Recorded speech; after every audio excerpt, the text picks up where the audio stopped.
Nathan turned to meet this new threat head-on and arched his broadsword up towards Hagar. Clang!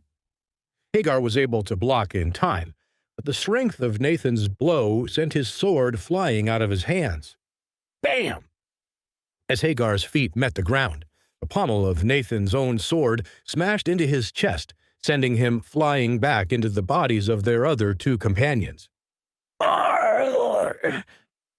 Boris's desperate charge finally reached Nathan, who swiftly parried Boris's weak thrust and then counterattacked with a shallow slash to the stomach. Boris crumpled to the ground immediately, bleeding and already unconscious from the force of the blow. But rather than finish off his main adversary, Nathan frowned and turned his attention back to Hagar. Hagar still lay on the ground around his companions. His face was pale, and a slight trickle of red flowed from the corner of his mouth. All he could see was the wood-paneled ceiling of the store above him, and all he could taste was the metallic flavor of his own blood. Hagar's sword arm fell numb as well, as if his muscles had burst from the effort of blocking Nathan's blow. He was certain that if he moved, he would begin coughing up more blood. Suddenly, his view of the ceiling was eclipsed by that of Nathan looming over him. The tip of Nathan's blade rested just above his throat. Nathan glared angrily down at Hagar and had half a mind to finish him off immediately. "You treacherous scumbag! You sought to hit me from the back like a coward? I thought you said you were a man of honor." Hagar hacked up blood as he tried to speak. He could barely get a word out, as Nathan had seeped his Asura weakening aura attack into his body during the blow he landed to his face. "I am a man of honor, second, but a loyal friend, the first." Well, you could have at least bothered to announce your intentions instead of launching such a sneak attack. That at least I would have respected. "Do what you will.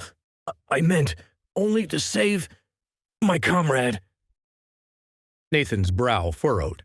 Despite his enemy's sneak attack, he hesitated to execute them now that they crawled around beneath them. He could tell from the look in Amelia's frightened eyes that she would never forgive him if he did. Nathan sighed and was considering what to do with his blade as it hovered over Hagar's neck, and a familiar voice boomed into the shop. "Nathan, wait, please, set down your sword." At this pivotal moment, Sir Ian Lightstone rushed into the medicinal shop and was closely trailed by Sarah Hale. As they both came onto the scene, Nathan lowered his blade and quickly cleaned it before resheathing it. Sir Ian shook his head at the carnage he'd arrived at. Blood spatter covered the walls of the shop, while Boris lay unconscious, breathing slowly in a pool of his own blood that seeped from his arm wound and his broken nose. Hagar, meanwhile, being helped up into the sitting position by his two other companions. Slowly, Sir Ian casually glanced at all of them and walked towards Nathan, while Sarah Hale's eyes widened in shock. This was not the bloody scene she'd been expecting to find. Boris, a level 4 apprentice, and Hagar, a level 7 apprentice, had both been utterly destroyed by Nathan, who was at least 2 years younger than all of them.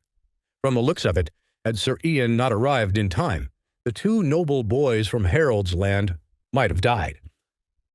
Sir Ian smiled awkwardly as he met Amelia's gaze. She came forward from the back of the store. "Lady Hayfield, so good to see you again. Nice to see you as well, Sir Ian.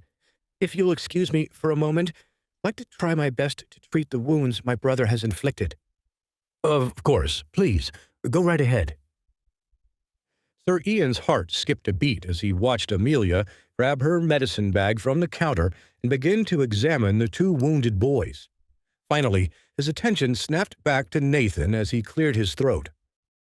Sir Ian smiled as he realized his hand was on the hilt of his sword. He took his hand off of it and offered it to Nathan. "Well, I understand that this all happened today because of a gift for my sister's birthday party. Fortunately, from the look of things, nobody died, so the situation can be dealt with simply. I suggest we all take a deep breath and try our best to put this issue behind us. Agreed?" Nathan nodded his head and shook Sir Ian's hand. "Of course, Sir Ian. After all, only here to try to make your sister happy. I promise not to make any more trouble with them." After finishing his greetings with Nathan, Sir Ian turned his attention to Hagar Haroldson, who finished weakly drinking from a water skin that Sarah brought him. "Young Master Hagar, I've learned a lot about you. Oh, pardon my manners. I'm Sir Ian Lightstone." Hagar barely managed to move his hands into a thumbs-up sign.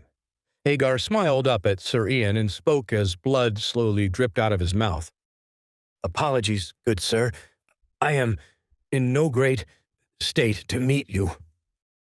"Young Master Hagar, as this was all over a minor squabble regarding a gift for my sister's celebration, why don't we put this matter to rest, huh? We didn't wish for anything like this to happen today, and your willingness to let this go would be the best gift you could give our house. What do you say?" Hagar's expression grew puzzled, but he nodded his head. "So what if I agree to squash the beef between my kin and the Hayfields? Not like I have much of a choice in the matter anyways. Wouldn't want to face that Nathan boy in combat ever again if I could help it. Besides, if I dared pursue the matter further, it could escalate into an all-out conflict between our fiefdoms. So, no use in fretting over this." Hagar coughed harshly, then spoke clearly for the first time since the duel. "Excellent. Well, since you've been so gracious as to look over this small matter, let's just put it all past us, shall we? Besides, I'll take responsibility. Nathan Hayfield is a friend of yours, after all. I hope that in the future we can meet under more desirable circumstances, for his strength is not a joke. Would hope that one day we could even speak as allies." Sir Ian nodded his head profusely and looked back over at Nathan, who'd overheard Hagar's words. Nathan simply shrugged and smiled as if to say, "Perhaps one day we shall see." Hagar smiled at Nathan's response. "I'll take that as a maybe. Even so, that's better than nothing. I'll win you over yet. Just wait and see, starting with an apology. Once Boris wakes up, I'll be sure to have him write one to you as well." At that, Nathan smiled. "Very well, then. I look forward to it." Sarah Hale frowned at both of them. "I don't understand you two at all. One minute you're threatening each other, and the next you're chatting about a future friendship?" Hagar took another painful swig of water and chuckled. Hagar knew the issue was partially his fault, after all. He had encouraged Boris to bring him the flour as soon as they entered the store, even though he had already noticed Nathan moving towards it. At the time, he didn't care. Now, though, he thought that perhaps this interaction was a good thing. Sure, it would take many weeks to fully heal, but a few years down the line, having Nathan at his side might prove useful. After all, Hagar wasn't the only one with a rightful claim to inherit his father's dukedom, and he'd need powerful warriors at his side if he was to successfully obtain his inheritance one day. Nathan, on the other hand, never expected Hagar to handle this situation so well. He was pleasantly surprised by this turn of events, and nodded respectfully towards his former adversary. Nathan was even more impressed when Hagar managed to stand up on his own without the help of his companions. He turned to his followers and pointed over to Boris, whose wounds were actively being sewn up by Amelia. "You two, go take Boris to a healer at once. Thankfully, Lady Hayfield's help has stabilized him well." His two weaker subordinates nodded and immediately went over to Boris without a fuss. Regardless of their own personal feelings, they knew that Hagar was wise not to hold a grudge against such a powerful young warrior. Soon, they had dragged the unconscious body of Boris out of the shop. After that was done, Hagar shuffled over to Sarah, who helped support him upright as he faced Nathan, Amelia, and Sir Ian. "Despite everything, it was a pleasure meeting you all today, but I must go now and take my leave. I have many health potions to drink now before I can make it to the celebration tonight. Hagar knew that he needed to rest up.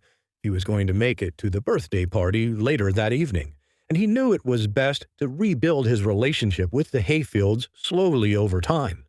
Moreover, he knew that he needed to contact one of his father's men and have them investigate Nathan's background more thoroughly.